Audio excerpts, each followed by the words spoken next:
So we have a good number of folks already here and perhaps expecting a few more, but we'll let a few more folks in before we get started.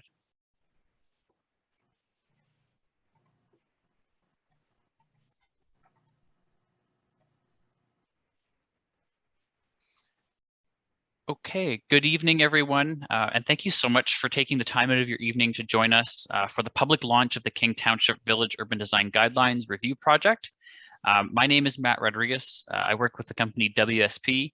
We're the consulting firm that's working with the township on this project, and we're really looking forward to being here this evening to start working with you and to learn from you as we get going with this Village Urban Design Guidelines project.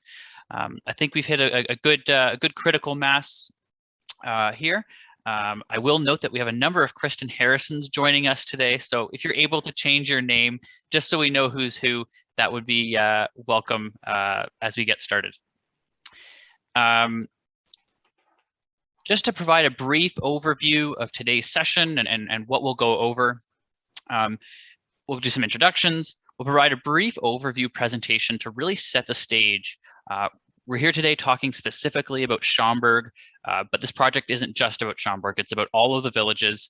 So we'll provide a brief overview of all the villages as well as Schomberg. And then we're going to have an interactive live poll. And so this is a bit of a warning to if you have a smartphone or tablet or other device, as well as your laptop, we will be doing a live poll, and I'll provide some instructions on that once we get a bit closer on the next slide to warm up. We'll then have a Q&A, so if you have any questions at any time, please feel free to put them in the chat box or raise your hand, and we'll get to them at the Q&A in the order they come in. And then we'll wrap up and just sort of outline some next steps. And so as I said on the beginning, this project is really just getting started. And this group here and all of the perspectives that you bring are really integral to this project as local knowledge experts. And so this is a vital first step for us as we get going with writing the new Village Urban Design Guidelines. So for those who may need a refresher on some of the Zoom pieces, if you'd like to raise your hand at any point during today's session, feel free to do so. You can click the raise hand icon in the meeting control bar, or if you're on a Windows, you can press Alt-Y, or on a Mac, you can press Option-Y. If you're joining us today via the telephone, you can press *9 to raise and lower your hand, and *6 to mute and unmute your microphone. We'll have some live polls, as I mentioned, to really get some thoughts and input and to really make this a dynamic session. And then we'll, as I said, if you have any questions or comments at any time, we'd welcome you to type those in the chat box. As a note, this meeting will be recorded and posted to the speaking page. So when this session is over, or you missed something or wanted to review it or share it with a neighbor, you can point them to the website to watch at their own leisure. As I mentioned, your microphone will be muted until the Q&A session, at which time we would welcome you to share your thoughts and ideas with the team.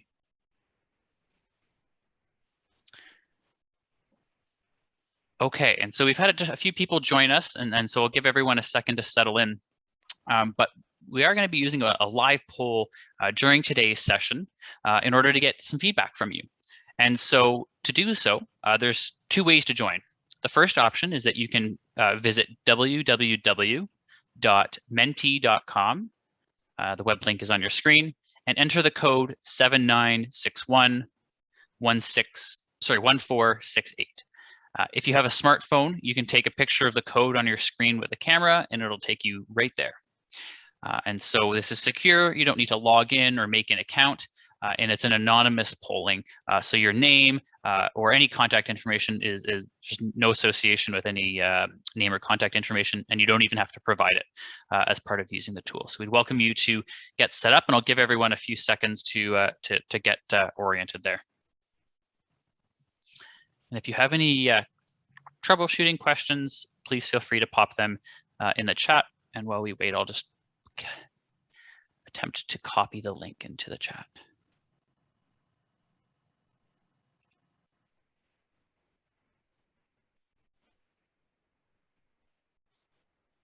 Okay, so I'm going to post a link into the chat box, and you should be able to click that directly and go straight to the page as well.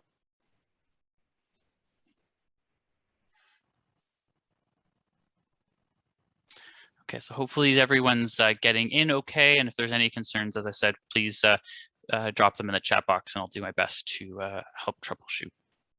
So again, before we move to the icebreaker activity, just to test it out, see how it works, it's visit the website on the screen, enter the code that's on the screen, or you can take a picture with your smartphone device of the code on the right-hand side.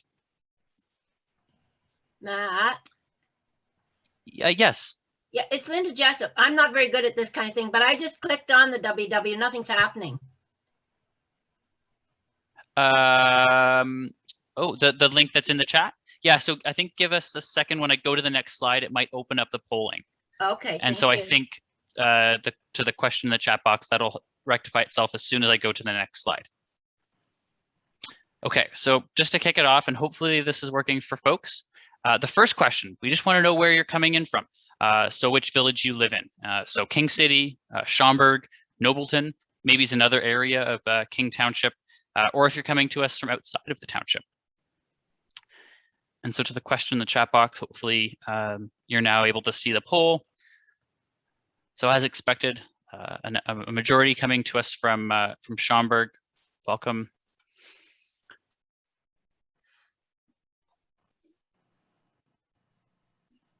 Also a number coming to us from outside of the township. Fantastic. And we'll give everyone a couple seconds here to hopefully get oriented. And if you have any more questions, the instructions to join and the link are at the top of your screen at all times when we're on the polling questions.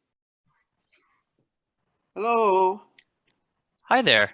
It's Susan Beharial, and I have a shared screen showing 8 from Schomberg and 4 from outside of King Township, etc. I have no way of getting to that. Okay.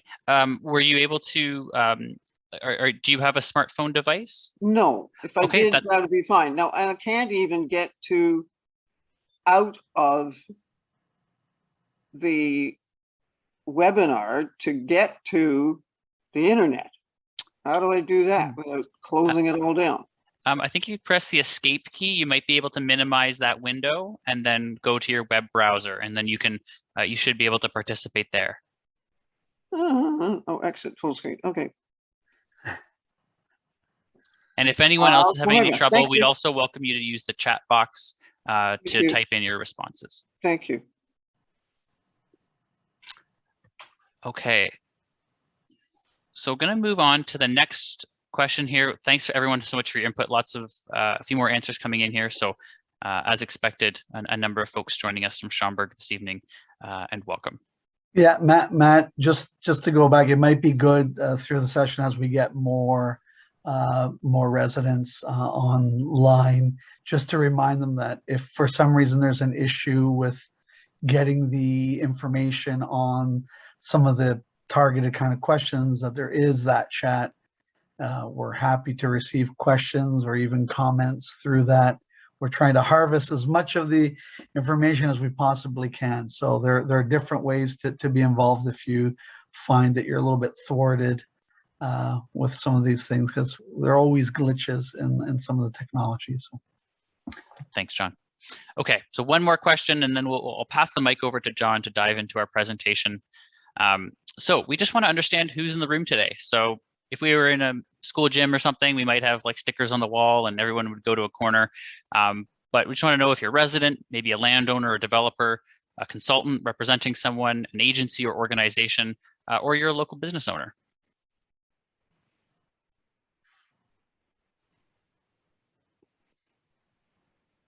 Okay, a number of residents, which is great. A few folks here from agencies and organizations, welcome and thanks for joining us. A couple of landowners and those in the development community, appreciate you being here. Always nice to get a range of perspectives as we get started with projects. And a few chats coming in, or a few comments coming into the chat box. And thanks so much for participating in the chat box. We really appreciate it. And so this is our last question here, but keep this information handy, and then we'll have a number of questions sort of once the presentation's over and the information and the code still stay the same. So as we go through the presentation, you don't need to worry about being near your device or on the other web page. We'll come back to this and provide a refresher on the instructions before we get into the questions. Appreciate everyone's patience and help getting us set up this evening. So with that, that shouldn't be happening.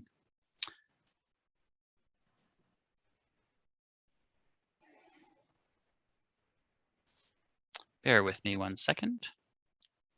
I shouldn't have said the word glitch. Just need to move a couple of things here.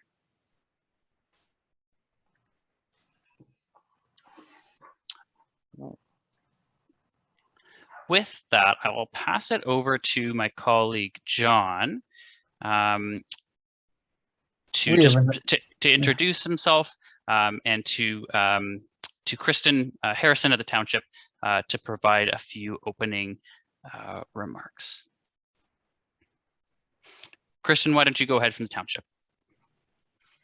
Great, thanks so much, Matt. And thank you everyone for joining us this evening. We're super happy to have you all here. It's a great turnout, so I'm excited to hear your feedback about what makes Schomberg Schomberg and what we need to include in these urban design guidelines moving forward, because it is your community and we'll be shaping that community through these urban design, the application of these urban design guidelines moving forward. And so thank you for joining us. And I just wanted to say thank you to Councillor Kober for joining us this evening, as well as Stephen Naylor, the Director of Growth Management Services at the Township.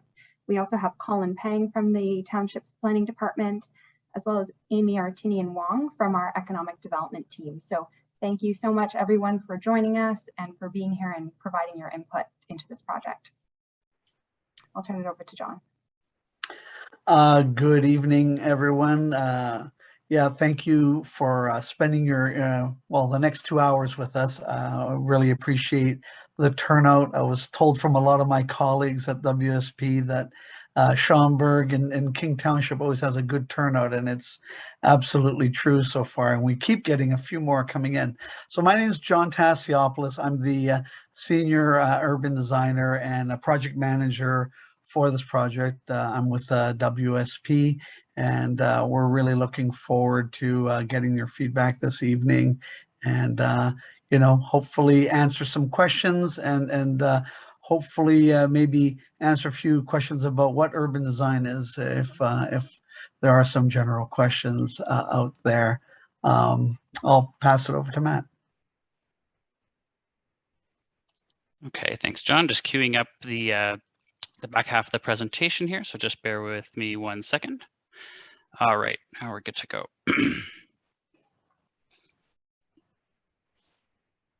I guess you already introduced yourself, eh, Matt? I did. Last time I forgot. Got halfway through and realized I forgot to introduce myself. All righty, here we go, and I'll pass the floor over to you, John. Sure.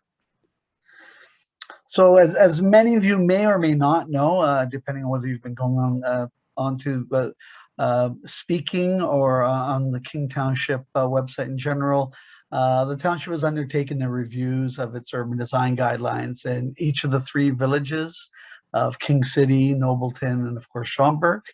The existing guidelines that we're looking at are from 2006, and the township's official plan recently updated, was recently updated a couple of years ago, and it precipitated an update of the guidelines to reflect some of the urban design policies, and to also address some of the built form and public realm considerations that were not considered in 2006. So part of the driver is new policies come into effect since those guidelines were done, but the other is also there are things that just are not that weren't taken into consideration about 15 years ago. So we need to review, identify if there are any gaps in the guidelines, and make sure that they start to address some of the either new types of development that King Township is starting to see, or new sort of land use requirements. And although it's not in Schomberg, but an example of that would be the transit station areas, train station area in the King City, and it's basically the GO station that's around there. So those types of things were not considered earlier on, and that's one of the reasons why we're starting to look at that. And part of that also is it's to include the employment lands areas in each of the townships, and have sort of one consolidated set of guidelines, rather than right now what you'll see are 4 different sets of guidelines. Next slide, Matt. Now, one of the early decisions we made, both in terms of when we were providing our proposal to the township and starting the project, was that we wanted to ensure that we understood the context and the aspirations of the residents in each of the villages, because although we're trying to make a comprehensive set of guidelines, we also know that there are differences between the village areas and the character that's found within them. And therefore, we embarked, when we first were looking at this, we're embarking on providing a session in each of the villages, but we're hoping that we'd be meeting with you in person. This type of work is always best when it's done with people sitting around a table or several tables, and getting that interaction. But in light of that, what we've done is this is the second of 3 presentations. Tomorrow we're going to be dealing with Nobleton. They're going to get pretty generally a similar presentation, but the questions and answers are going to be a little bit different, we expect. So that's in our review and update of the guidelines. We'll be, as I said earlier, we'll be consolidating the guidelines and also including village-specific guidelines that deal with the urban design conditions that are, they're unique to each of the villages themselves, and what's unique to Schomberg. Next slide, Matt. So the 4 guidelines that we're dealing with, we've listed it there, but they're separate urban design guidelines. As you can see, the 3 village and urban design guidelines are from 2006, and the employment area guidelines are from 2007. So it's been a little bit of time, and the goal is to consolidate, again, as I mentioned earlier, into one comprehensive document and ensure there isn't a lot of repetition in many of the guidelines. But again, that doesn't mean that there aren't going to be guidelines specific to the villages, or in this case, specific to Schomberg. What it does mean is that there are going to be overarching principles, and then we'll get to more specifics within those same set of guidelines, speaking to each of the villages within the consolidated document. Next slide, Matt. So we're always asked, I like what we've got here is that, what is urban design? We're a lot of times we're asked what urban design is, and I like sort of the quote that we have here, which is, the process of creating and shaping the place where we live, work, and play. And that's one way of looking at it in a much broader sense. I always like to say that urban design is the design of town or city urban spaces that include, the design of buildings, their streetscapes, park spaces, and most importantly, the interface between all these elements that help create an environment that responds to people of all ages, both residents and visitors to your area. And so the other thing is that when we're looking at taking it a little bit further, when we're thinking about what urban design guidelines is, urban design guidelines provide design statements and images that explain, design, in this case we said desired design elements, but they provide criteria and performance standards that help identify the important elements based either on context or just on the building itself or the streetscape itself, and how it can help to shape the community. And so we're always looking to make sure that through urban design guidelines that we're making sure the new development that comes in takes into considerations the context that they're being built in, the requirements, what's adjacent to them, the interface. And so, it includes, as I mentioned earlier, built form or private realm, as we call it, and public realm, but also it includes two other important aspects is mobility and circulation and the way that we get around in our communities. And that means not just cars, but also walking and cycling. And of course, the importance of understanding how urban design guidelines can help us in dealing with existing heritage resources that are to be found within each of the villages and in King Township in general. Next slide, Matt. So where we are in the process, we're still early on in the process.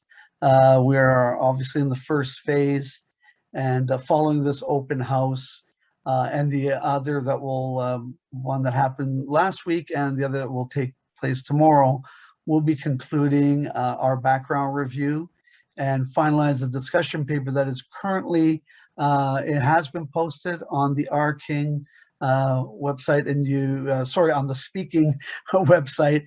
I'm mixing up the official plan with the with the website, but you can find it online, and that's sort of at a draft stage because it's not including other results of the open house and what we will have heard from each of the villages. So stay tuned for that. That will be updated and reposted, but it is there for those who might be interested in taking a look at the background discussion paper that's been prepared thus far. Once we go through this process, we will then be preparing the draft updated urban design guidelines, and we're hoping to present that in early 2022. Next. And I'm sorry, and I guess the other thing is you will get the opportunity again in that new year to hear what we've come up with, and also to continue to provide us with more input when we get to that point. Thanks, Matt. Next slide. We really hope that we're going to be able to, perhaps, we'll see how things go in the next few months, but we're hoping perhaps the next time around we can actually do that session in person. So I think we've sort of already mentioned this earlier, but the three villages that are included are obviously Schomberg and Nobleton and King City. These are the sort of the study areas. And when we say employment areas, we meant the employment areas that are within each of the villages, with the most prominent one actually being in Schomberg. Next slide. Overall, the guidelines, the new updated urban design guidelines will address three key areas, and generally within each of the villages, it includes the village centers themselves, the established neighborhoods that surround those centers, and as I mentioned earlier, and very significant for Schomberg, is the employment areas that are there. Next slide, Matt. So the overall, the village urban design guidelines will be written and guided by several things. So the backdrop and the context typically is we've got a lot of policy work that's already been completed in very recent years. And as I mentioned at the beginning, significantly, the official plan and the urban design policies within it that we want to make sure are reflected in the urban design guidelines and speak to new aspects that may have been included in the official plan. And then, in addition, there's ongoing work that's already been occurring in the township in the last few years. Some of you that are on this call probably are quite aware of the Schomberg revitalization plan and a lot of the work and the conceptual work that's been done up to this point with respect to Main Street, or what we would consider to be the village center with respect to the guidelines. But what we're hoping to do is, so we're talking about consolidating, is that we're also trying to incorporate things that are relevant to urban design, because it's not just a catch-all, but Other elements that are relevant to urban design, besides the obvious of the streetscaping and beautification plan or the revitalization plans going on in Schomberg, but also green development standards. How do they find their way into the guidelines, and how can we help support some of the conclusions and recommendations that are made through those standards? And of course, engineering standards, and making sure that we're not contradicting, but that we're actually adding to that. Next slide.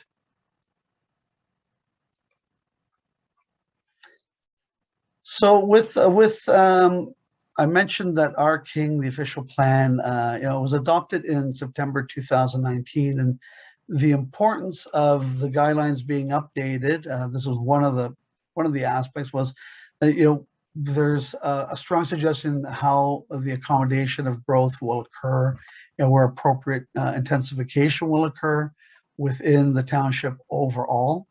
And I know that one of the objectives was to optimize the use of existing infrastructure, while at the same time contributing to a vibrant community, as we've noted. And so that's all part and parcel. That's where urban design and urban design guidelines start to assist on some of these, because we know that we're going to get growth in particular areas, and we know we may get density that's a little bit different from what we've been used to in the past. But how do we deploy that density, and how do we deploy any new development in a sensitive manner, and what are the tools and the sort of the design sort of mitigation approaches that can be introduced, so that we can have new development fit properly, yet meet the objectives of the official plan moving forward. A lot of the official plan directs the majority of the intensification and commercial development towards village cores within each of the villages. You heard me mention transit station area. That's more in terms of applicable to King City, but it's important that you know overall how this applies to the township-wide urban design guidelines. And then, of course, the mixed-use designation. So these are the three areas that include a lot of input on intensification. And one of the things that we're concerned about is not just how things fit together when we're looking at those three specific areas, but how do they relate to the adjacent areas, which could be residential, which could be natural heritage areas, and so on. And another important tenet of the OP was that it emphasized the maintenance and protection of the character of existing neighborhoods. And what we mean by that is, it's not a case of just replicating what's there, but understanding that any new development that goes into existing, or sometimes we refer to them as established neighborhoods, that they fit more harmoniously, or fit as harmonious as we can possibly make them fit, so that we understand that new development and existing development can coexist in any of these neighborhoods. And then finally, the OP established policies that protect the township's employment areas. So one of the things that we understand is, we know that the areas, part of protecting them is also ensuring that they are pieces of the community that can be integrated, that there's a certain quality, urban design wise, that they need to provide, and that where we have things such as sometimes you'll have seen things such as open storage in places. And for instance, how do we address that, and how do we do that through urban design guidelines, or how do we do that through placement of employment buildings, and sort of upping that criteria and understanding how we can fit the employment areas so that they're part of it, as opposed to being apart from the rest of the community. Next slide. And so some of the things that were as you heard me say earlier, in terms of the village centers, one of the three aspects where a lot of intensification is being considered is in the village cores. And the emphasis on the village cores is not just compatibility and heritage conservation, but how do we create vibrant main streets? How do we introduce density and more population that can provide, for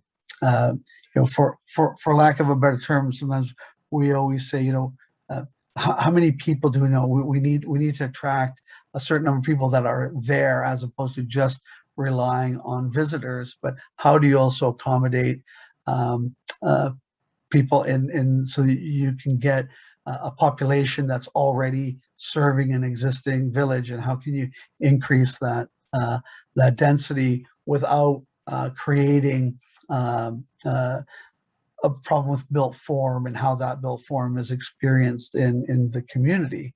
The other important thing is, when we talk about introducing intensification, it's not just about introducing intensification to ensure that others from outside of King Township come into King Township, but it's also to recognize the fact that as population ages and the ability to take care of a large home zone becomes a little bit more difficult, there are other opportunities and other accommodations for people as they move through their lives to be able to continue to live within King Township without having to consider other areas, since they've been there forever.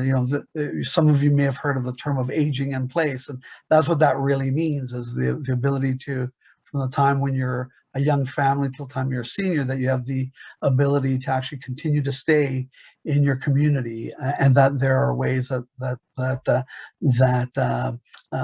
in this case, urban design was built form-wise, types of buildings that we're talking about, is how do we do it through accommodating through built form and ensuring that there's a variety of housing types within King Township. And one of the things that we're also looking at, and for some of you, 6 stories may not seem like much. For others who've been in King Township for a while, they may think that 6 stories is actually quite high. So one of the things that we're looking at is that's what's permitted in the township now. Again, in the village core areas, and it has to meet certain criteria in addition to just being 6 stories. So that typically we can find the requirement of 4 stories being the maximum, with giving an additional 2 stories, depending on what urban design criteria are applied, in order to make the building fit into its surroundings. And finally, a lot of the urban design guidelines for the village core is about providing some guidance on the public realm, and including the streetscapes and the park edges. You've probably already encountered a lot of discussion on streetscape quality, about introducing new green spaces along the main street in Schomberg, but there's still something to consider in general about the areas outside of just that core. So, how do we connect to the rest of the areas surrounding that core? Next slide, Matt. So the other area that we talked about were mixed use areas, and there are a few that have been identified in Schomberg as well, but they're interspersed throughout the township. And the idea is that these areas will transition over time, but that it's important to accommodate these mixed use buildings. And when we say mixed uses, we're typically talking about commercial retail uses at grade, and then having residential. Sometimes it can even be office uses above, but typically we try and get that. We try and ensure that we've got residences above. As I mentioned earlier, we're trying to make sure that we can create a critical mass through some of these developments, so that you have population that's present and can make these areas vibrant. The other thing is, when we're looking at it, it's a lot of times mixed use buildings are great in terms of transition to lower scale outside and even inside of the village core themselves. And the most important thing that we look at, one of the things that's very nice about considering mixed use, is how it provides a good compatibility with adjacent established neighborhoods, with low-rise residential neighborhoods, because we can start to introduce not just the way the uses work, but also how the building and the massing of such buildings can be treated so that you have a good visual and physical transition to adjacent neighborhoods and also to the buildings that may be adjacent to such developments. Next slide, Matt. You heard me mention the transit station area. Again, there's an overview for the whole township. Although it may not be applicable specifically to Schomberg, it's important that you know that in the township, that's one of the key areas where intensification has been identified. And that's typically a consideration that is consistent with the regions, with the way that the region sort of focuses a lot of intensification around infrastructure such as the King City GO station, and to ensure that we're as a community, but also as a province, that we're making full use of investments that have already been made in key transportation infrastructure, and how we can start to use such things to build up, again, build some vibrancy, build up on the a critical mass of people that can start to provide that vibrancy that we're looking for. In the instance of the transit station area, because there's a good chance of reducing more density, how does all that work together is one of the things that we always have to consider, and that's one of the things we're going to be considering with the guidelines. So the siting of the buildings, the building relationships to each other, so that's just within the transit station area. And then how do we transition out? And you're going to be hearing me say transition a lot tonight, but it's a key thing, and it's how we make sure that a lot of the development that is being considered, and that when they're deciding to develop and to develop properties and introduce buildings into King Township, that they're doing it with these ideas in mind of transition and urban design criteria that will be required depending on the area that they're located in. And you heard me mention earlier about part of that density comes with height, and our example typically is that 4 stories is the sort of the standard height and the permitted height in general, and that up to 6 stories will be permitted as long as developments can provide a certain added design criteria, or their massing is done in a certain way that it mitigates potential impact of a 6-story building. And in general, it's also one of the things that we need to do with the transition is to provide guidance, because right now in the existing guidelines, for one thing, they don't consider transit station areas. For another thing, they don't consider larger buildings. So how do these larger buildings work? So that's part of the considerations that we have for the village center, specifically in this case with the transit station area in King City. Next slide, Matt.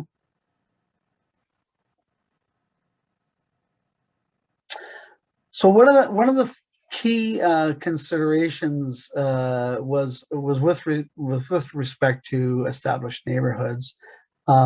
There is policy that's reflected in the OP with respect to established neighborhoods, and we noticed when we went around the township in general, and even some development in some of the replacement house development that was occurring within Schomberg, that there was a need to obviously speak to how this development, new development and replacement housing can fit again into the existing context.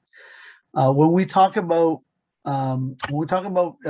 established neighborhoods, and we talk about infill, and we talk about replacement housing, when we're talking about infill, we're largely speaking to secondary residential units, either within the building or attached to the existing building. We're not talking about replacement housing when we say infill. But when we are talking about replacement housing, we're talking about some have described it as a tear down or a partial tear down in order to build a new building, a new residential building. So there are limited opportunities and design considerations for severances or sorry, a lot of the guidelines that we're looking at in terms of established neighborhoods have are meant to really start to introduce how do you deal with replacement housing, and how do you deal with vacant lots, and in some cases for severances, which we don't typically see, but how do you deal with that, and what are the guidelines that would be in place in order to ensure that any of that development starts to have a can coexist with the existing developments, and can be we can provide the tools to the municipality that allows them to apply them to new development submissions with respect to residential housing in established neighborhoods. Again, as I mentioned earlier, the idea is that any dwelling replacements or even additions, we're talking about secondary units and new dwellings, that when we're thinking about the guidelines, that we're trying to make sure that they provide enough guidance so that new development can contribute to the existing character of the neighborhood.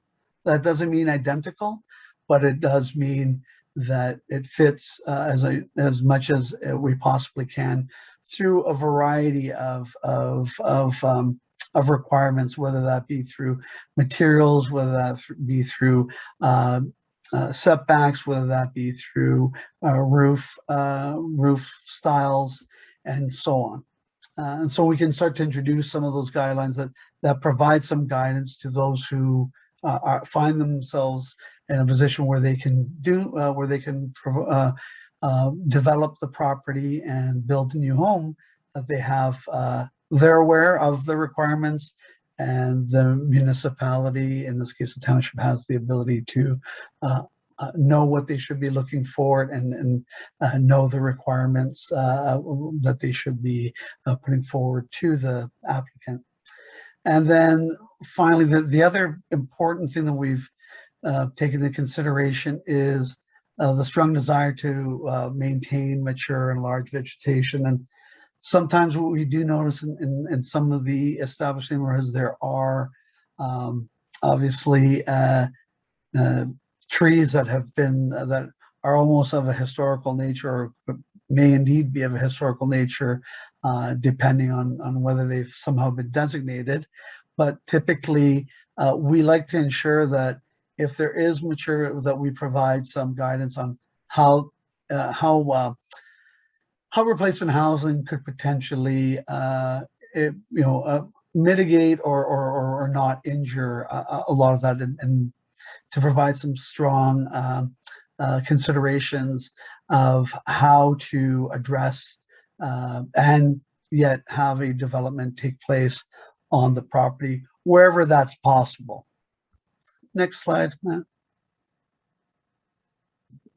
So in employment areas and this is especially significant for Schomberg, just because of the size of the employment area, is we see that when you're on 27, although there are entrances to come in, there's the more southern entrance that is a traditional way that I've come into Schomberg in the past. I also know that we can approach from 27, and from where on the one side, on the east side, we've got the employment areas, on the other, we've got the road that leads us again towards Main Street and into the village proper. And so it's important that employment areas aren't forgotten areas, that, we're thinking about them. There's already really nice development that's occurred, especially with the new center that's there. And so it's, how do we start to think about how those things are integrated? And one of the important aspects you heard me say earlier about public realm, so that includes street trees, that includes boulevards that have plantings, that have hard and softscaping, and that have good comfortable sidewalks that are all part of it. And so one of the things I always think about when I'm looking at employment areas is how do we link that at least visually, because it is a different kind of scale, a different type of use. But if I was to leave Schomberg and walk towards that area, which some of you may say that's crazy, but the distance isn't that great.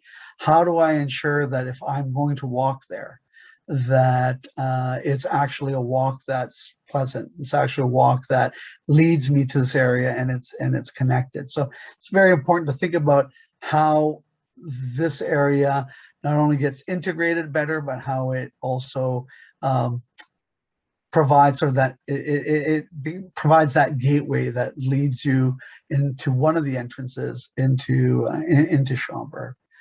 I know a big concern of some of the official plan policy was related to outdoor storage or accessory commercial uses, and the commercial uses serving the employment areas.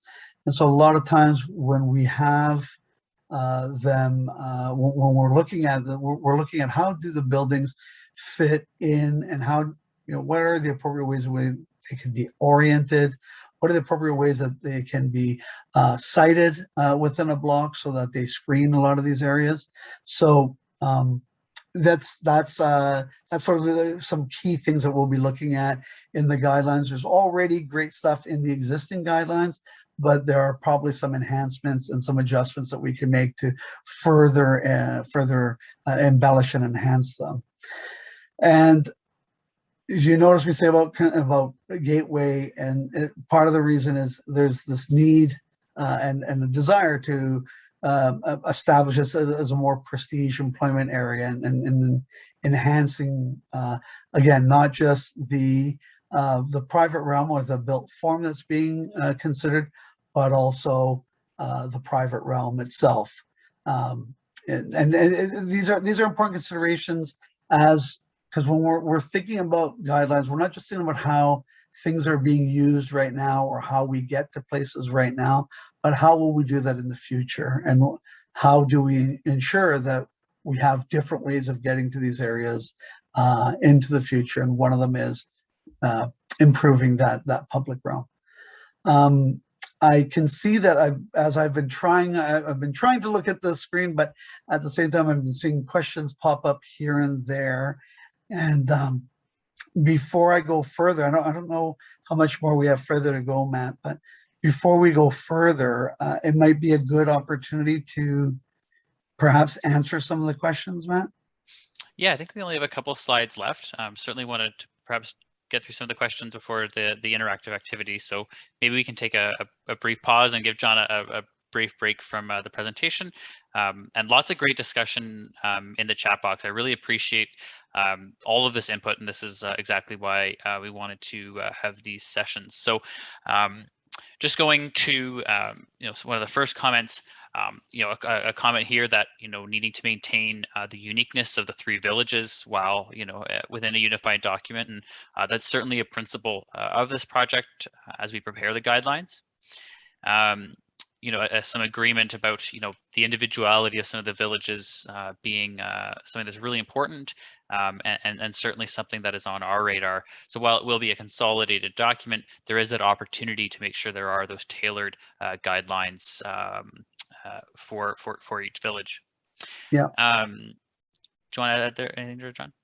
Yeah, no, I was just going to say that in our initial sort of thoughts about how we would consolidate this, typically there are certain urban design guidelines and certain urban design criteria and best practices that are applicable to the township as a whole.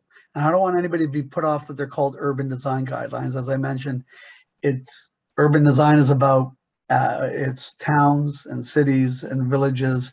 It's about the space and about the built form that interface with it. So when we're looking at this, we're not saying that we're not going to include the guidelines, but there's going to be some repetition that already exists in many of the guidelines. How we're picturing it at this point, at the draft level, is that we will have a common consolidated set of guidelines that speak to a higher level. And then within following a section like that will be aspects specific to each of the villages.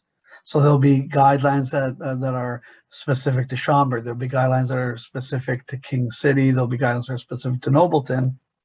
And that's also because we notice things, different types of built form is actually takes place, different types of public realm and streetscape improvements take place a little bit differently in each place, you know, and so we're quite aware of that. And that's what the guidelines hope to encapsulate, is to ensure that although we're giving good overall urban design guidelines for the whole township and overall guidance for the whole township, that when we get to the villages and the specificity within each of their respective contexts, that we're actually providing stuff that speaks to that. So we're going to try and do that. And now what we're kind of hoping is that through this session tonight, and then when we come back to you, that that we get even further input so that we can refine and hone the guidelines as we develop them over time. So there will be other opportunities. If you don't feel we've done it in the draft, you'll get a chance to let us know that for sure next time around. Thanks, John. I'm going to pass perhaps the next question to Kristen. There was a few comments and questions here, perhaps about height within Schomberg, within the village core designation. I was wondering if you would be able to provide a bit of clarity around the permitted uses and heights in the village core. Yeah, so generally the village core allows for a minimum of 2 stories, maximum of 4. And then provided specific criteria are met, there may be an opportunity to go up to 6 stories, but that really depends on the local circumstances and the context in which the building is proposed. And so where it may be more appropriate in some of the other village cores, that may not be a form of development that's appropriate for Schomberg and would have to be reviewed through a site-specific development application. And these design guidelines would be applied to any development application that comes forward. And just to kind of also speak to Schomberg specifically, there's a floodplain in Schomberg, so we have to respect that. There's limited, very, very limited opportunity for intensification in Schomberg's core. So we understand that, and so it's not as though there's going to be 6-story apartment buildings in Schomberg's downtown area, because we can't provide for that much intensification within the special policy area that's been set up through the province and is reflected in our official plan currently. I hope that helps to answer the question, but certainly local context, very important. Yep. Thanks, Kristen. Yeah, thank you, Kristen. No, I didn't mean to get everybody all excited about that. I think I was trying to give a general overview in the township, but and again, that's what we're talking about. We'll get into village specific guidelines where we speak to that for sure. There was a few questions, and Kristen, apologies to pass it back to you about parking in Schomberg, and just wondering if you have any context on some of the parking concerns or questions that have come in. Yep, so the township did a core area parking study just a couple of years ago. That was done by IBI. I think that was referenced here. There's also parking is being considered through the Schomberg Main Street streetscaping project. So we'll be aligning this project with that project to ensure that we're, ensuring that we're aligned on the 2 projects. And then parking is a consideration that we have to take into account when we're dealing with development applications and ensuring that zoning standards are being met. But certainly recognize that there is some parking issues currently, and that there's more to come on that in the future through the township's various studies and reviews. Thanks so much, Kristen. A really great point here, sort of speaking to when we were speaking to the established neighborhoods about the maintenance and protection of character, and a few comments here speaking to some perhaps recent redevelopment that's happening along Church Street. And I think John briefly mentioned this at the beginning of his presentation, that the current design guidelines don't actually speak explicitly to established neighborhoods. So through this project, there really is that opportunity to, while it might not address the development next door to you right now, in the future and going forward, these guidelines would be in place to help shape that development. amongst other tools at the township disposal, including the zoning bylaw and the official plan, of course. Few other great comments here coming in. You know, I'll generally support that. You know, the opportunity to have tailored guidelines to the villages. So again, a few comments about some established new houses coming up in established neighborhoods, and certainly something that's going to be looked at and addressed through this project. And sorry, I'm just sifting through the comments here. Bear with me 1 second. Lots of great discussion. Really appreciate this, everyone. There were some comments here, and also at the beginning, speaking to heritage and potential heritage designations.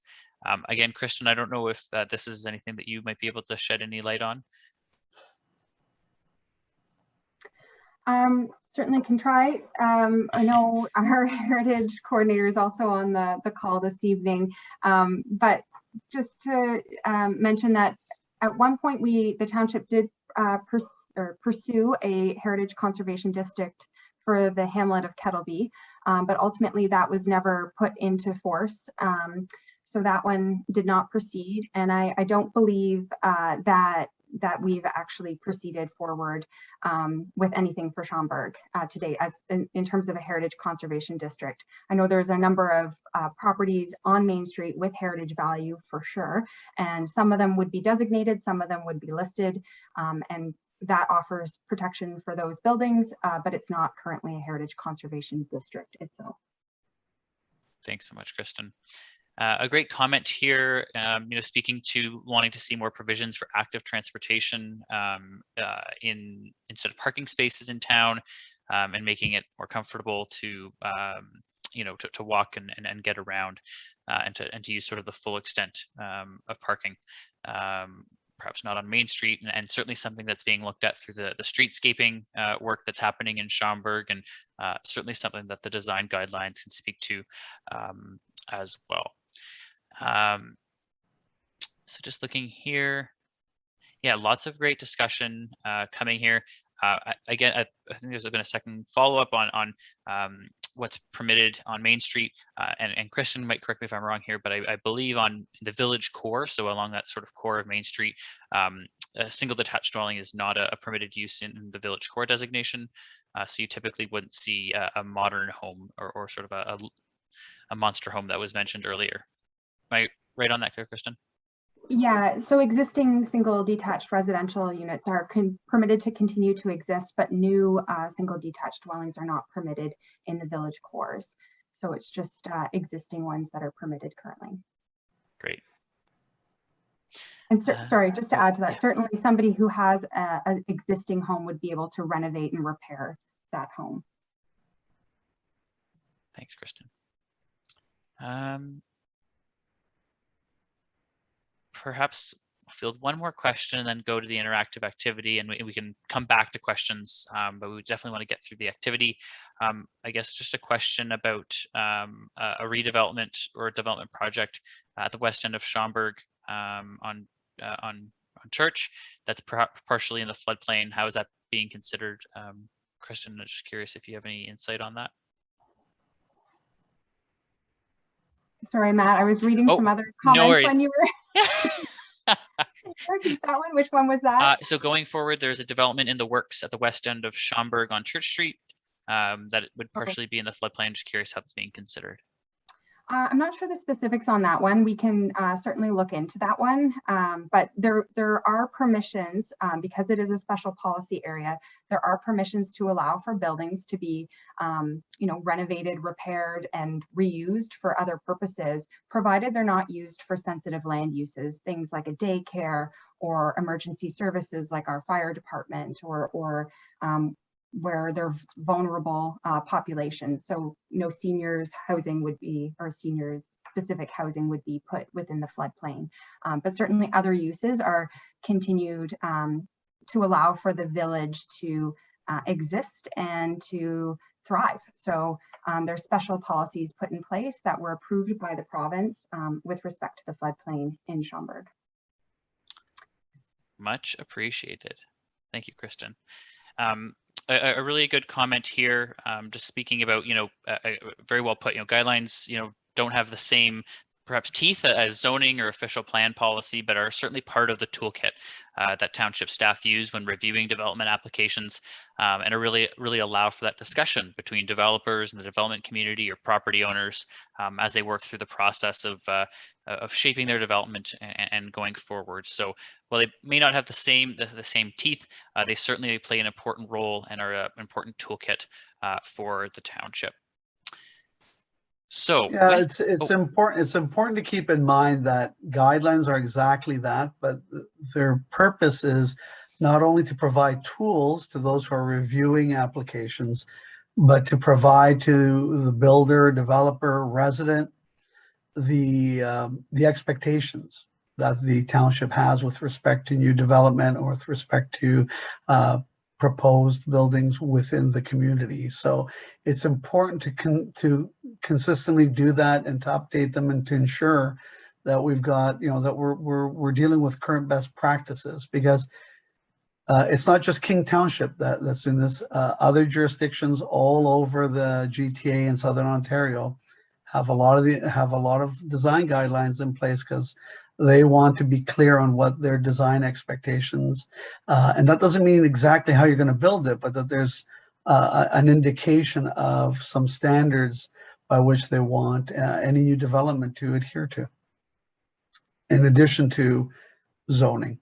Always think of guidelines as that added layer. Thanks so much, John. And before we move to the interactive, again, a few more great comments speaking about sort of the function of Main Street, and referring back to the Schomberg streetscaping study that was completed. And so maybe there's an opportunity in the design guidelines to consider how the space can be used for pedestrian only at certain times, or how it really plays into that vibrant Main Street that it really serves. Okay. I'm going to move on to the interactive activity, and certainly come back to any questions that come into the chat box. But before we do that, John, I think there's a couple more slides here. Yeah, Don't know if you wanted to go over them. Yeah. It's what do you think is probably, I mean, again, this is sort of where we get, it's just a couple of very, very short slides that just sort of give you an indication.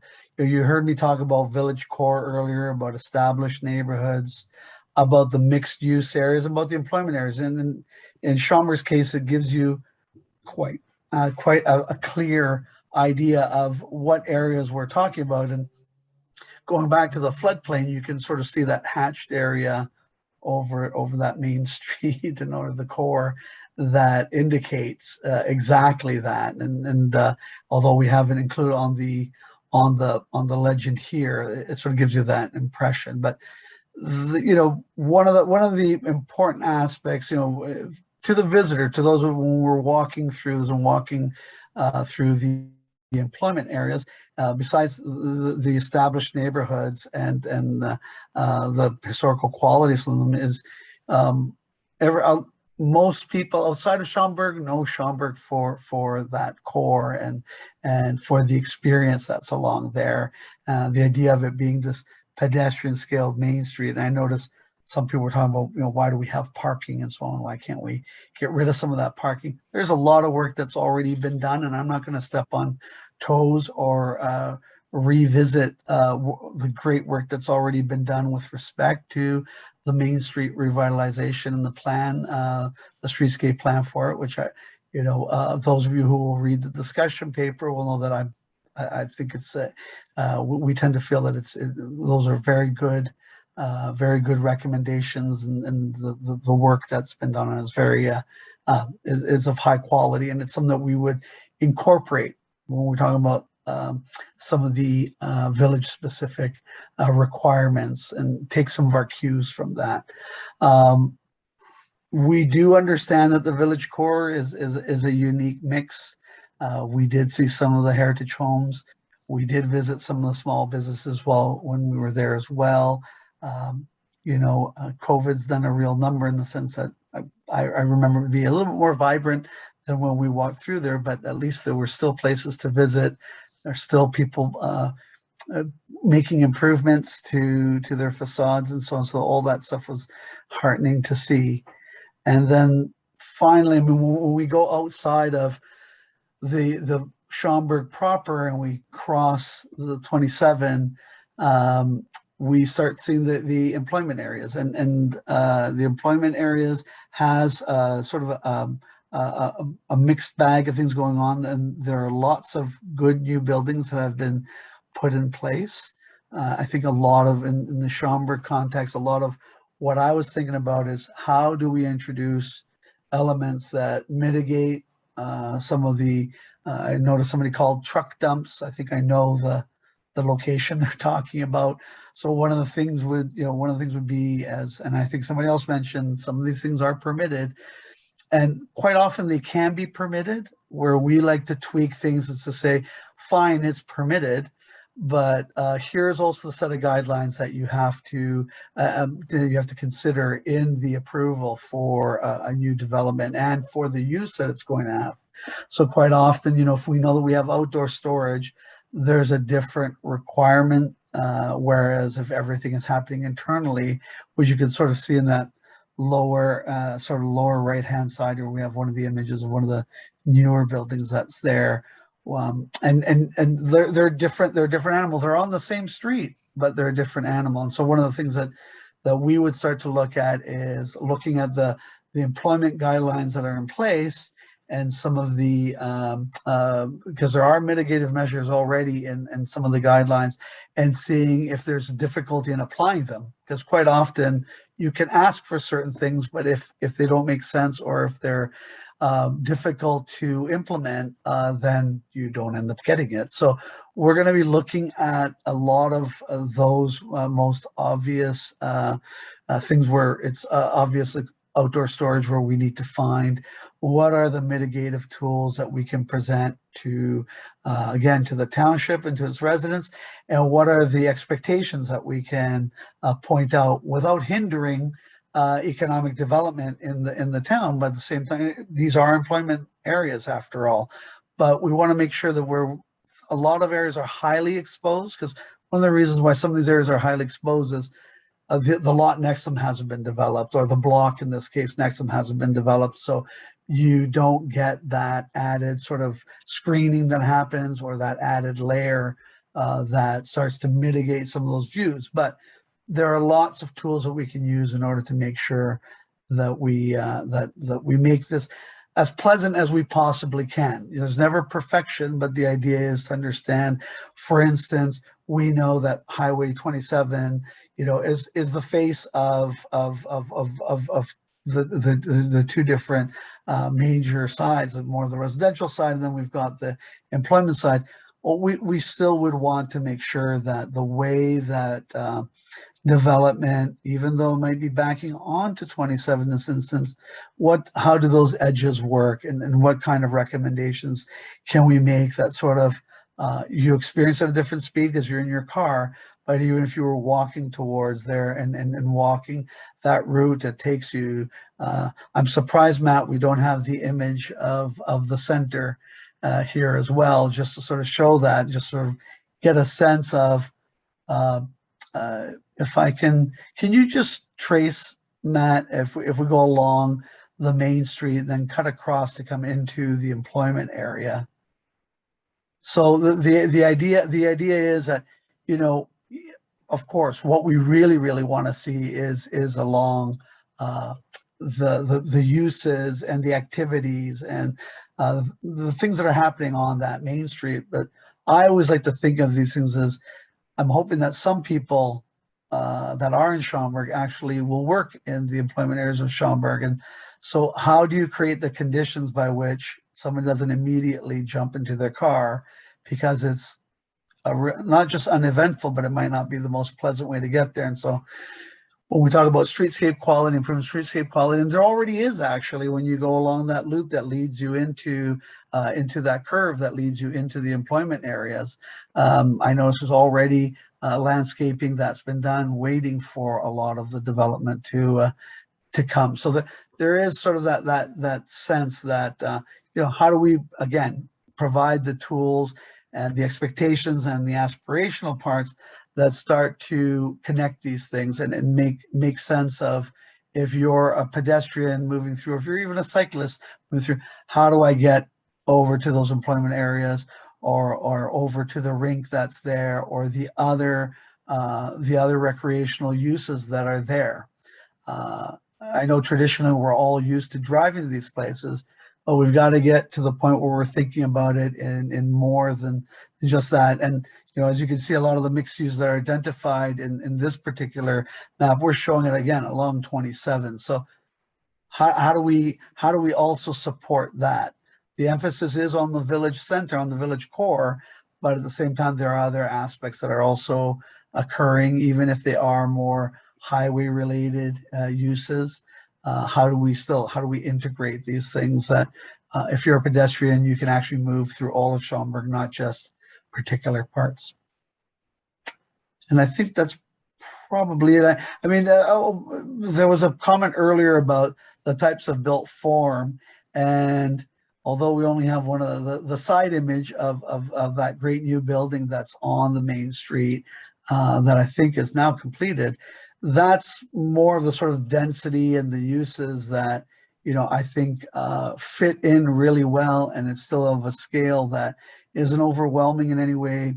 It adheres to, it may not use exactly the same materials, but it uses materials that brick, and then some of the siding that actually references what's already happening in Schomberg. We're not going to get a building that looks identical to an old heritage building, but when we're getting retrofits or when we're looking at new buildings, I think what we're looking for is a scale and a massing and a materiality to them, the types of materials that are used, the types of colors that are used, that it looks like it's meant to be there. It looks like it's been there for a while. It's just maybe cleaned up in this instance where we got a brand new building and it's newly fresh. But that's a good example of when we're talking about intensification. I think that's as close as we can get to it based on the floodplain considerations for Main Street itself.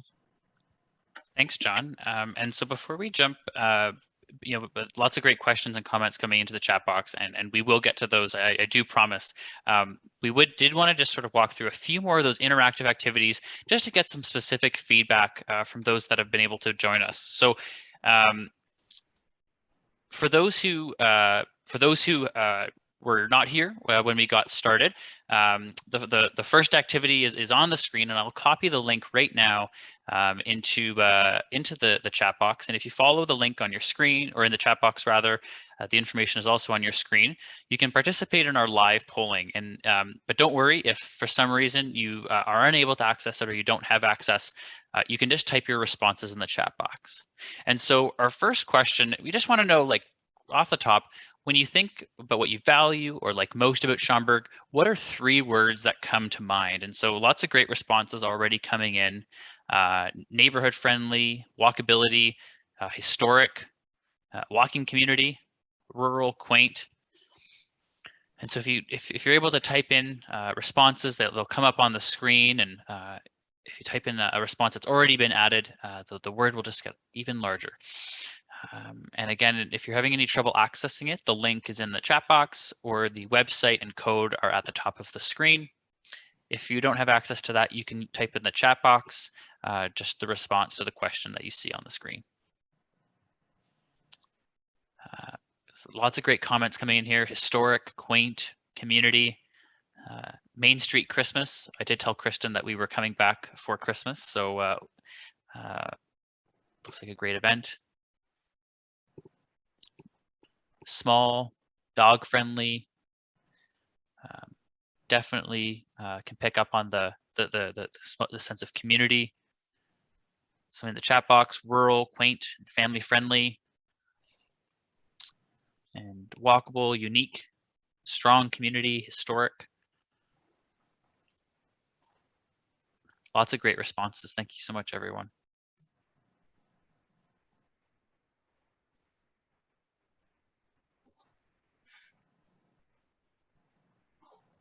Lots of great responses coming in. And we'll take all of this input and we'll use this to help as we noted earlier, there'll be those sections of the design guidelines that speak to each of the individual villages, and this helps us tell that narrative about what each village means to the community and to residents, and what's important within the guidelines. Lots of great responses. So give everyone a couple minutes here, just because it's the first activity and people might be settling in, but then we'll move on. So thank you so much for participating so far. In the chat box, a few more great responses coming in. Community, walkable, historic with character. I can still smell manure, so I know I'm not in a city. I don't know if that's like an issue or like a good thing, but definitely love that. An eclectic Main Street. Okay, thank you so much, everyone. Farming community, small rural town. Yeah, lots of great responses here. Alrighty, and not urbanized. Okay, in the interest of time, wow, lots of, hold on, I was going to move on, but the responses keep coming in. Home, community, volunteerism, all great responses. All right, in the interest of time, I will move on, but you can feel free to keep typing in the chat box, and we'd love to have your comments come in there. So our next question, and here you should be able to type in more than one word or a short sentence. What defines Schomberg's character for you? And so, when we think about character, that's the thing that, if your friend was moving to Schomberg or you're trying to convince your relative to move to Schomberg, what's the one thing that you would perhaps say to them or describe to them as sort of the elevator sales pitch of why you like living in Schomberg? And so thinking about it maybe that way, or maybe also, when you walk down the street, maybe on a Saturday morning, what catches your eye, or what reminds you that it's perhaps home? Okay, so a few great responses coming in already. Small town friendly. Everybody knows your name. Sounds familiar. Unique community. Wonderful coffee shops. Can confirm, did have a coffee in Schomberg. Well-kept town. Welcoming. Small but close to Toronto. Great restaurants. Historic village with walkable amenities. Meeting on a Friday night for a burger and beer. That sounds great. I'll see you after this meeting. Strength, independence. Lots of great responses coming in here. Board and batten, so sort of speaking to the character there. A quiet and safe community that allows horses. I didn't see any horses when we were there. Wonderful place to walk.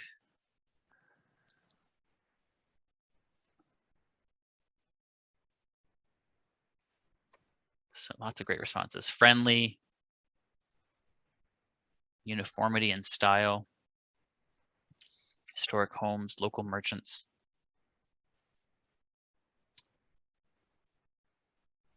Thanks so much, everyone. A kind and friendly community. Oh, some great responses coming in. Walk around and perhaps run some errands without having to go to a smart center or a large commercial area. Definitely seeing that the residents are prideful of the town and the community. A great comment here that apparently horses have gone through the Tim Hortons drive-through. So let's look into that a bit more. I think that'd be kind of funny. Tight-knit, traditional, green. We needed that picture, Matt. We missed that picture. Yeah. I'll need photo evidence of that for our report. That's right. I'd love to have that image. So. Yeah. Community that supports local arts and artists. These are lots of great responses. Needs more inclusivity in design. Great comment, and would love to learn a bit more about what your thoughts are there. I can walk to everything I need: food, healthcare, entertainment. I think that's a really important and really nice piece. Give everyone a couple minutes Give everyone a minute here. We have a couple more questions for you.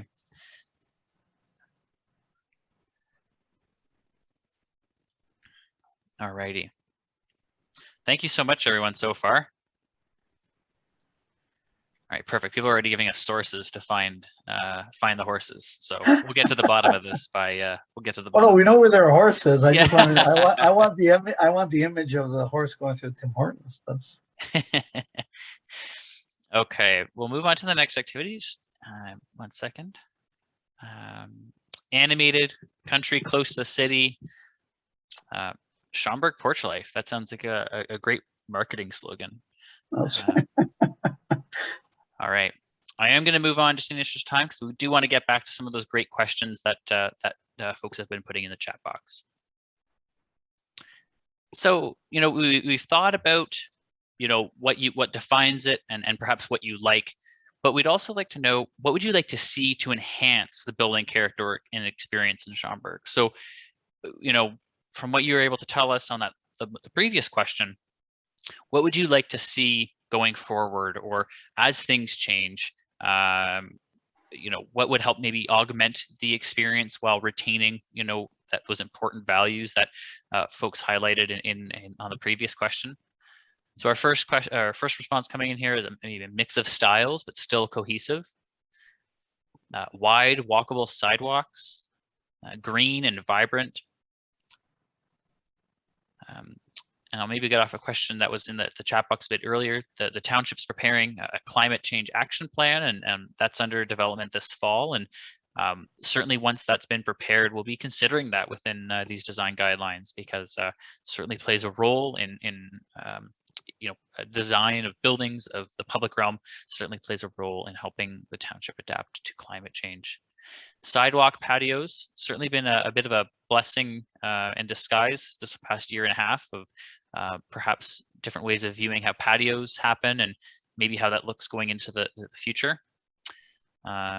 Murals and art spaces, love that idea. Continuing CIP funding to improve buildings. So for those who are unaware, the CIP stands for Community Improvement Plan, and just this past year, the township revised it and just gave it a refresh.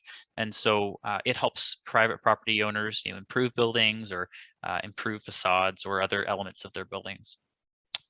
Clean, consistent, and updated signage, a community gathering place, staying to the theme and perhaps sticking to its roots. The input from young people, love that idea.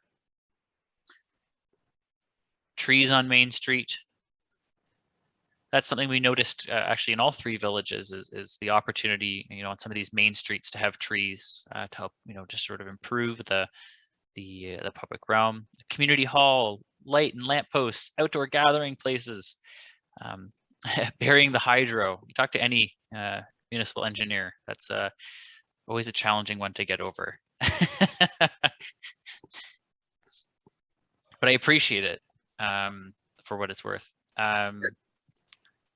Open streets and summer block parties for businesses. Certainly love that idea. Gathering places or areas maybe where there can be some sales or little, pop-up markets.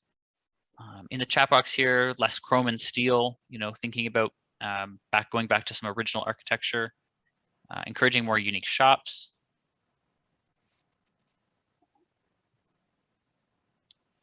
Lots of great responses. Give everyone a minute here and then we'll move on. Oh, sorry, a few more people in the waiting room.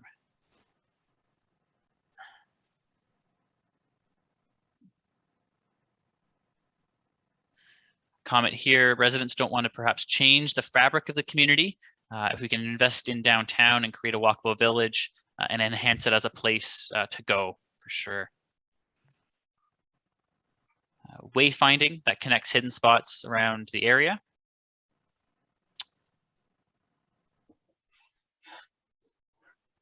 Maybe some comments here on the little parkette that's going in on Main Street. Comments about maybe some of the employment areas,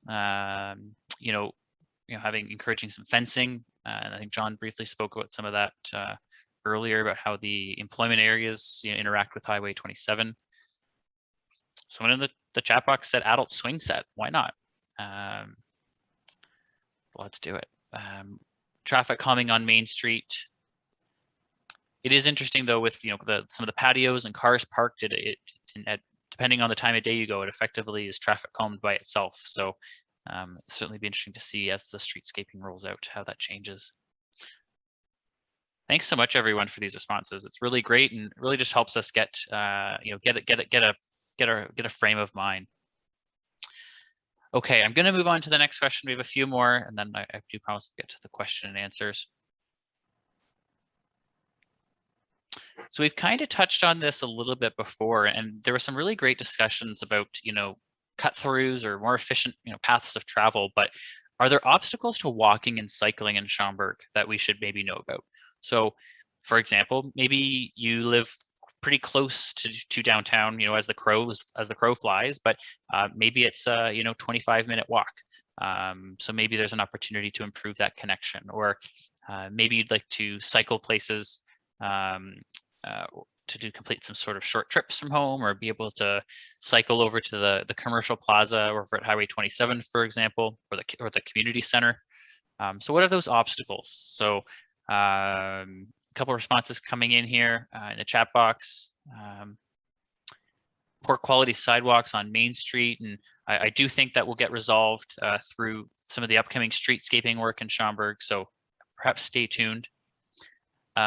Someone would love to see more benches along the way to get sort of off the street or take a rest. Certainly something that is great for everyone. Encouraging sidewalks on Highway 27. Perhaps some no sidewalks on some interior residential roads, more benches, less cars, more benches, cozy nooks. So I'm seeing benches as a common theme here. No sidewalk from the farm to fairground.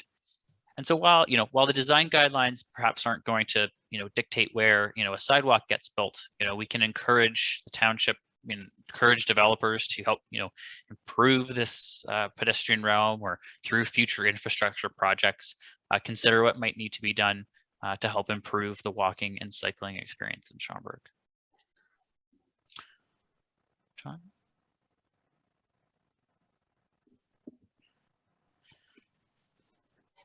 Okay, kid-friendly spaces, shared lane chevrons, sometimes known as sharrows.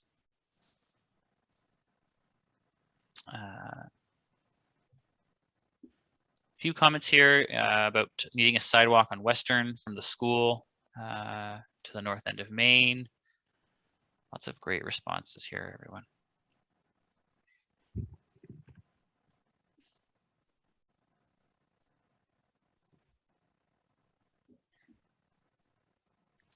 All right. Open seating for working and meeting people. Certainly as work from home becomes perhaps a bit more popular on a go-forward basis, there's opportunities for spaces for people to work or take a meeting, for example. Community Wi-Fi, great suggestion. I don't know how we incorporate that in urban design guidelines. I'm always supportive of community Wi-Fi. Lots of great responses here. All right, we'll go on to the next question. So the question here, and again, we've touched on a lot of this in our Q&A earlier in the chat box, so perhaps might not be anything terribly new, but is there a recent building or development that is really good in Schomberg that you quite like and perhaps want to see more of?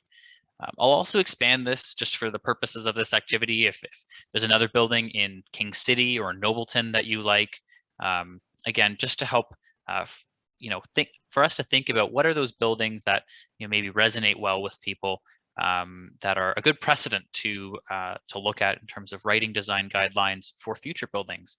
And not to say that they'd all look the same per se, but that they'd be, sort of serving as an influence or that best practice. So, there might not be a ton of responses here, but everyone might have their own favorites. So that would be pretty cool.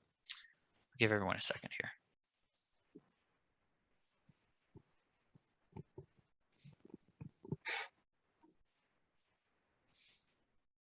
So it could be a building that was maybe built somewhat recently or is under construction.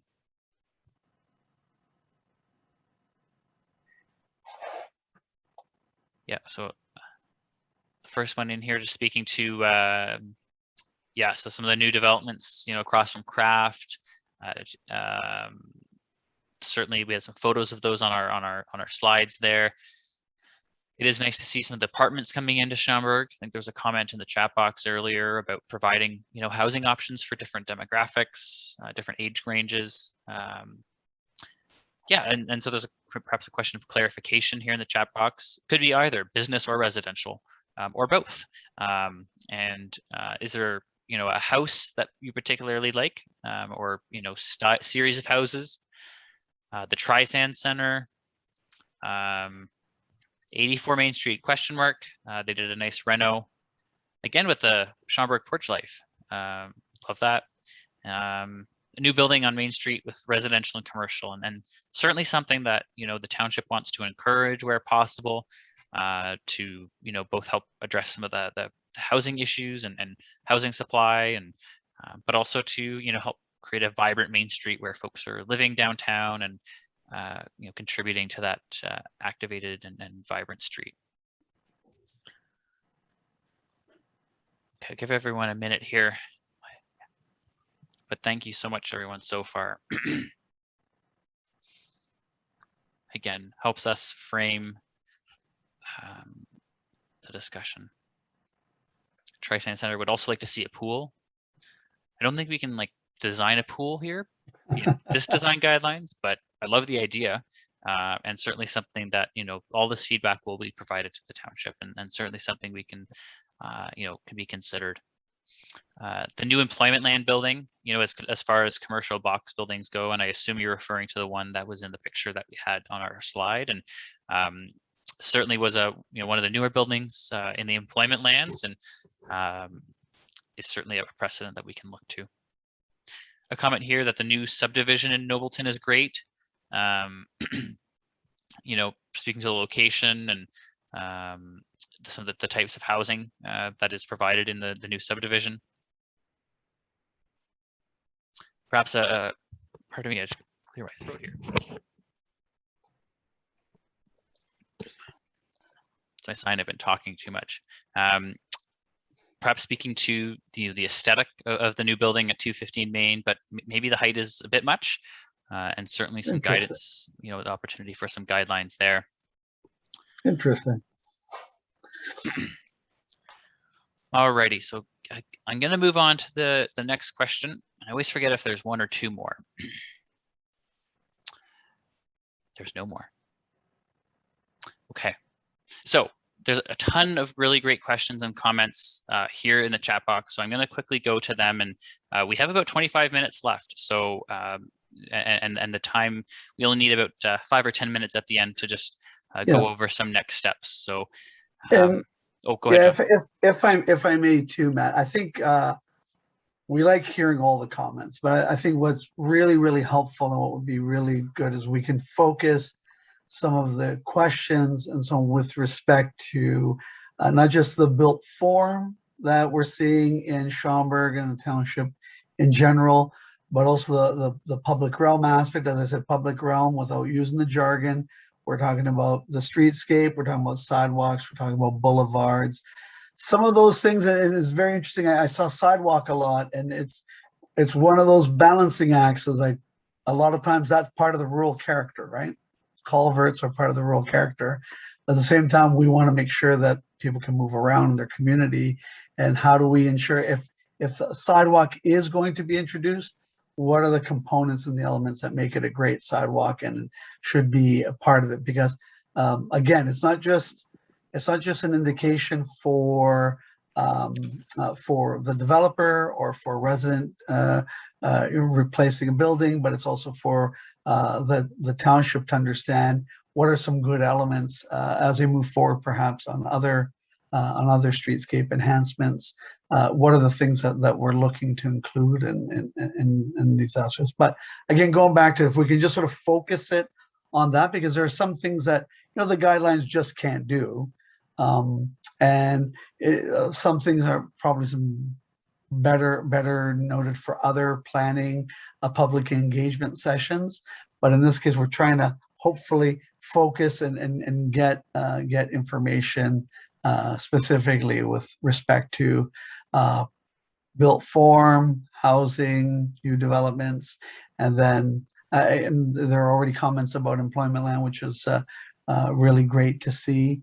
And can't always talk about the uses that go on in them, but we can talk about how those uses are dealt with, or how buildings are oriented to address maybe some things that have been already known as being negative uses, and others, and how do we enhance that streetscape. So those are the types of things. I know that they're, like, when I hear comments such as this isn't a very good, I'd like to know what is it about it?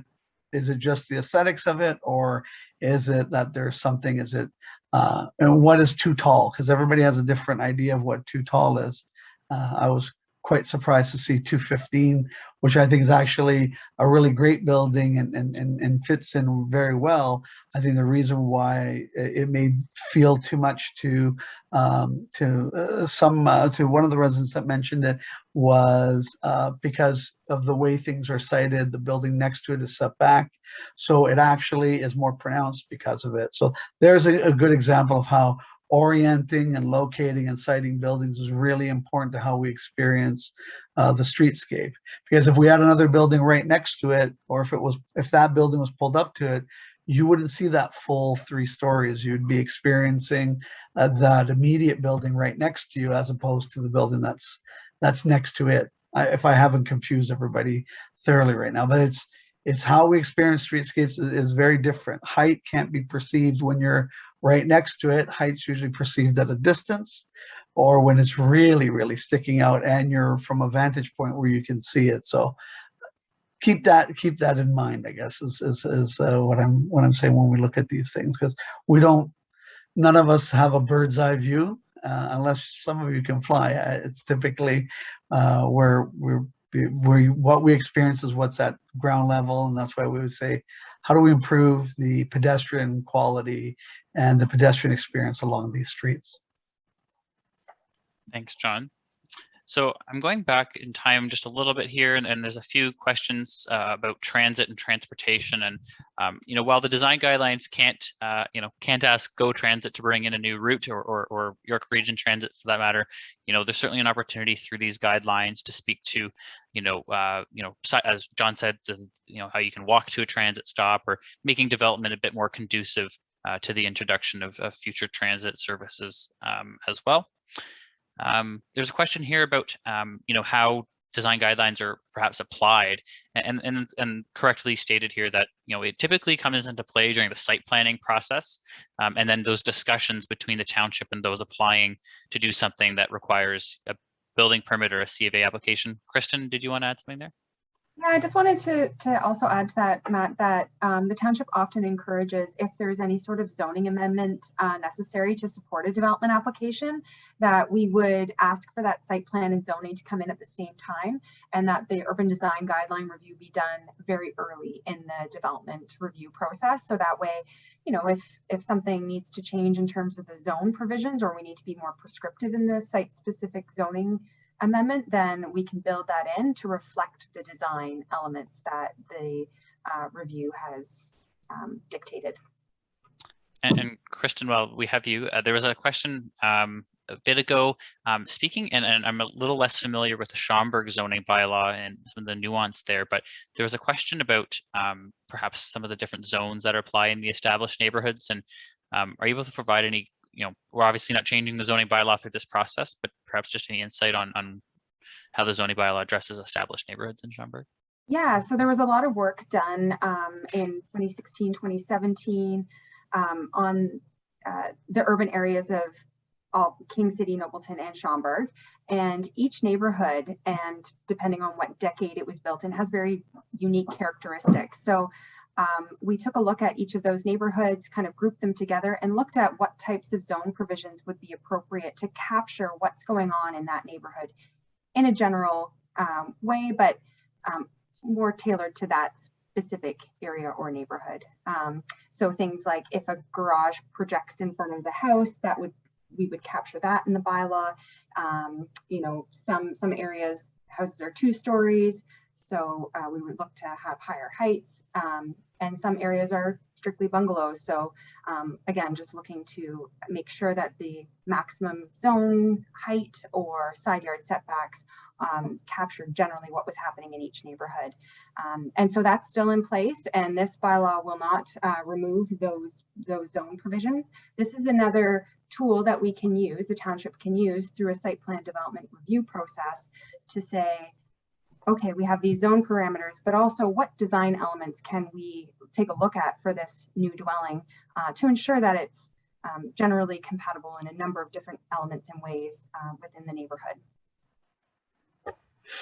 Thanks so much, Kristen. And yeah, lots of good sort of discussion here coming in, just speaking about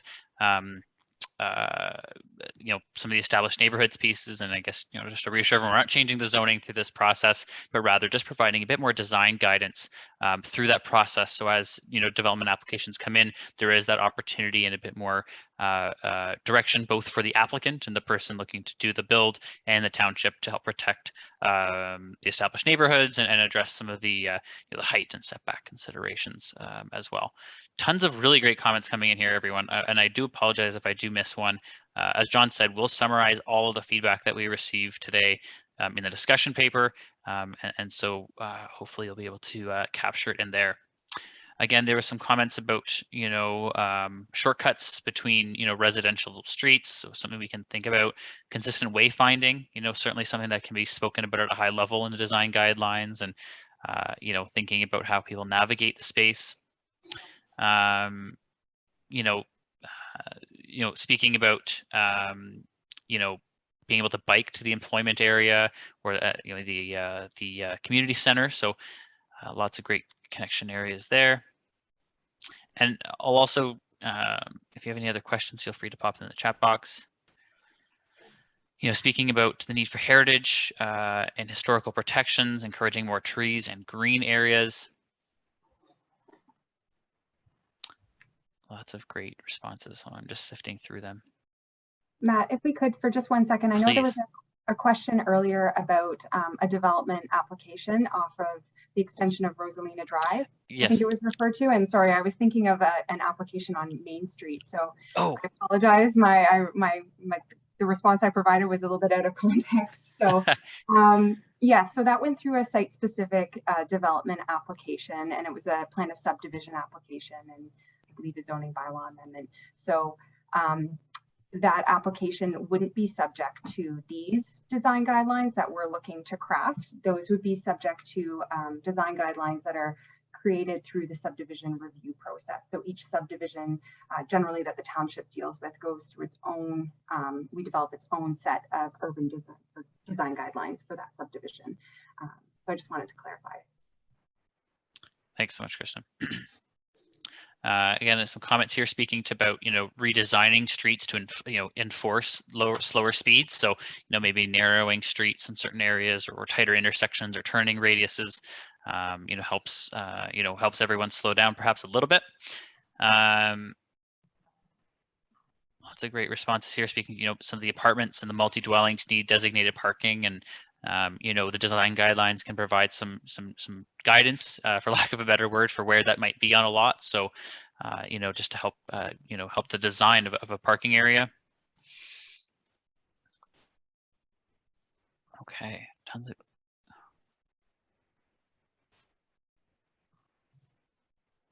Great, yeah, and so, yeah, so some support again about keeping the existing zoning. Provide design guidelines for bungalows and 2-story with less roof angle. And again, you know, established neighborhoods weren't something that was contemplated previously by the design guidelines. So this is really an exciting opportunity to get that on paper.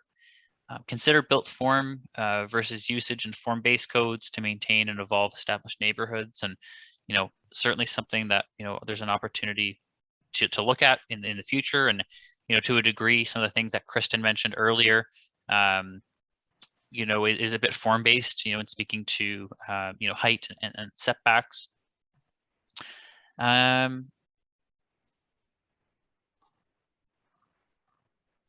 In terms of the piece about for new subdivisions, so these guidelines will not speak to new subdivisions. So typically when a new subdivision comes online, guidelines are prepared specifically for that development.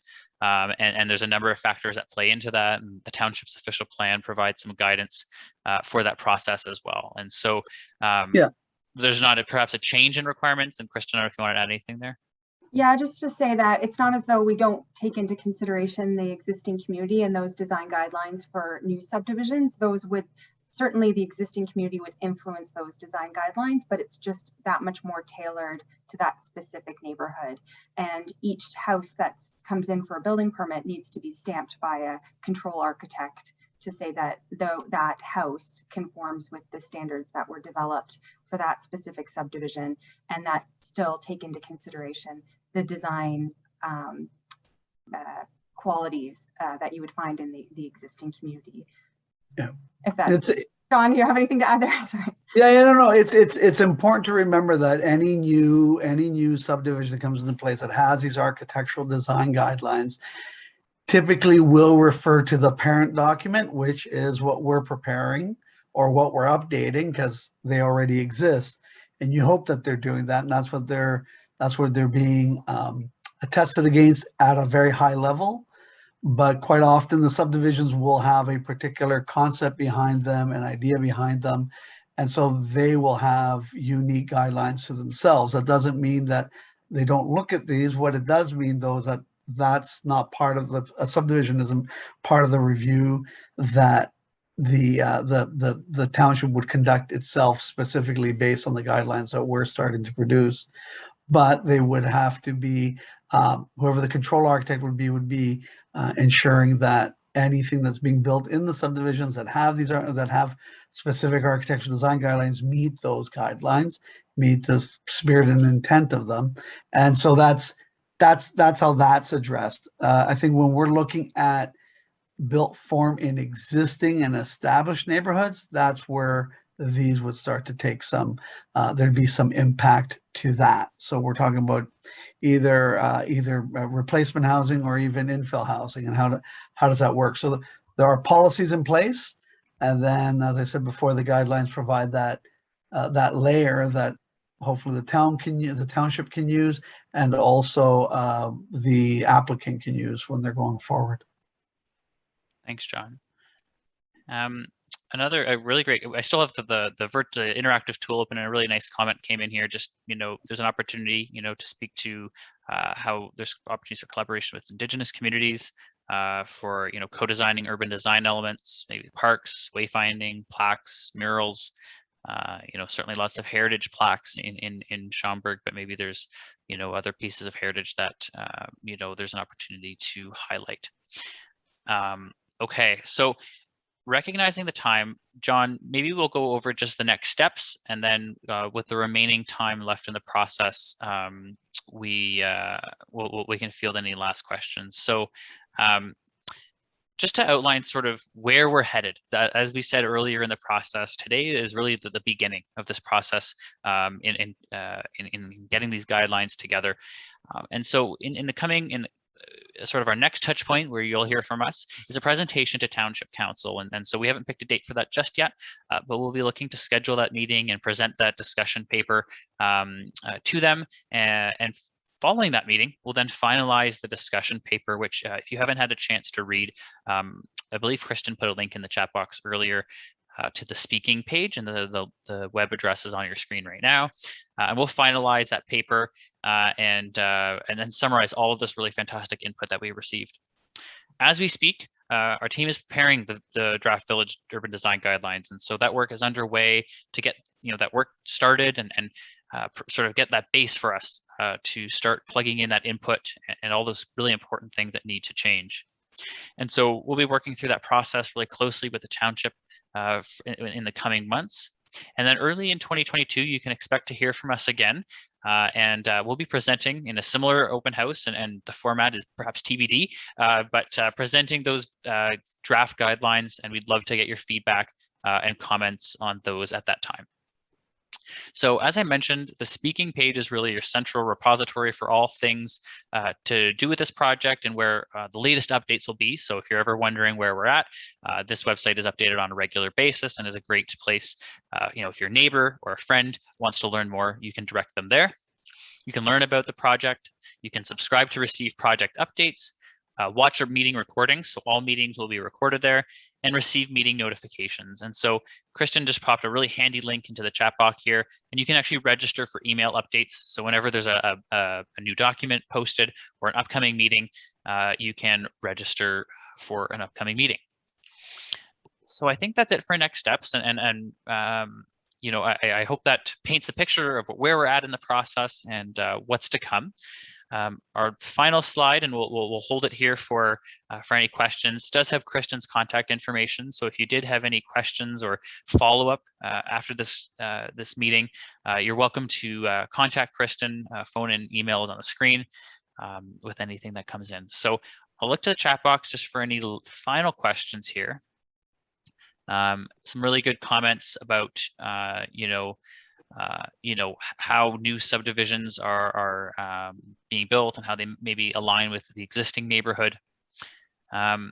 This is an interesting question, and John, you might be able to feel it. Has it been decided what elements are going to be sort of king-wide standards, whether it's light standards or pavers on sidewalks, wayfinding versus community specific?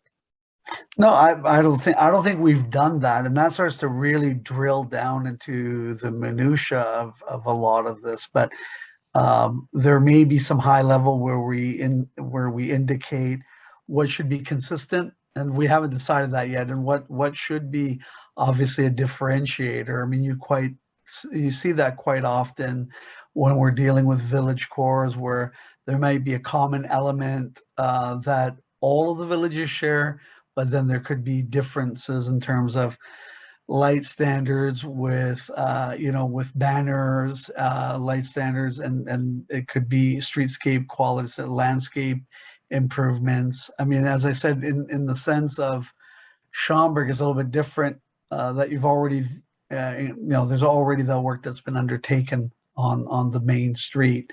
So but again, we haven't really decided what's going. When I say town-wide, I'm usually pointing to best practices or urban design practices and so on. We're not getting into that sort of detail, but it's an important consideration when we're giving the sort of the high level recommendations on what should be consistent and what should be considered that should have a unique character to it or that can distinguish itself. Because also there could be in many instances, and that's why there's so many variations that you can't sort of say, here's what's going to happen here and here's what's going to happen there. In the sense that even in Schomberg itself, the quality of the streetscape and if there is unique paving where there is the unique is going to be unique to Main Street. And then there might be a different quality in the rest of Schomberg for the other streets. So if that sort of makes some sense, it's very difficult to pin it down. But a lot of times with streetscaping, there are what a lot of times we try and do is we talk about the components and the elements that should exist, not the details that go into them. If that makes some sense. That comes along when there's actually when there are construction drawings done, when we get down into the details. But what's important before that happens is that there's that guide that says either this has to be planted or has to be a combination of planting in the planted boulevard, that a sidewalk must be this width and should, and that's where you can say, depending on locations, could include decorative paving and so on. We don't exactly spec what that is specifically, but we suggest the elements that should be in those in special locations and then the rest of the community. Thanks, John. and to those who are perhaps stepping away, we really appreciate you joining. We'll answer a few more questions here for sure, but if you do need to step away, really appreciate you joining us this evening, and thank you for taking the time. There's a couple of questions here about perhaps the topic of a skate or bike park. No, I don't think that has come up, and if you have any further details on what that was, we'd be happy to answer that question. So yeah, a few thanks here. Yes, for sure. Thank you, everyone. Really appreciate it. A really great question here. Sort of speaking to the guidelines protecting green and grass that still exists in front of some buildings and homes, as it helps soften the landscape or streetscape, and what replaces grass when property is renovated. Kristen, I don't know if you have any thoughts there from the zoning or any insight there. There are some requirements with respect to pervious surface, and certainly we encourage green space and naturalized spaces as much as possible to help keep the character of Main Street. I'm not sure specifically within the village core, the requirement for pervious surface there, but certainly within the residential zones, there would be requirements for maintaining some of that grass space on front lawns. Thank you.